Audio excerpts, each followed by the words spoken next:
সৈয়দা হামিদৰ বিৰুদ্ধে দিছপুৰ থানাত এজাহাৰ অসম জাতীয় পৰিষদৰ অসমলৈ আহি অসম বিদ্বেষী মন্তব্য দিয়া তথা দিল্লীলৈ উভতি গৈ অসমীয়া জাতিৰ বিৰুদ্ধে অপমানজনক মন্তব্য কৰা সৈয়দা হামিদৰ বিৰুদ্ধে এজাহাৰ অসম জাতীয় পৰিষদৰ কামৰূপ মহানগৰ সমিতিৰ জিলাই জিলাই এজাহাৰ দাখিল কৰিছে অসম জাতীয় পৰিষদে।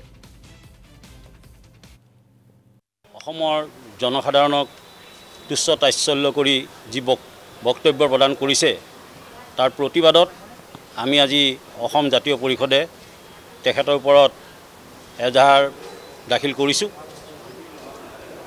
আমি আশা কৰিছোঁ চৰকাৰে এটা কঠোৰ ব্যৱস্থা তেখেতৰ ওপৰত গ্ৰহণ কৰিব।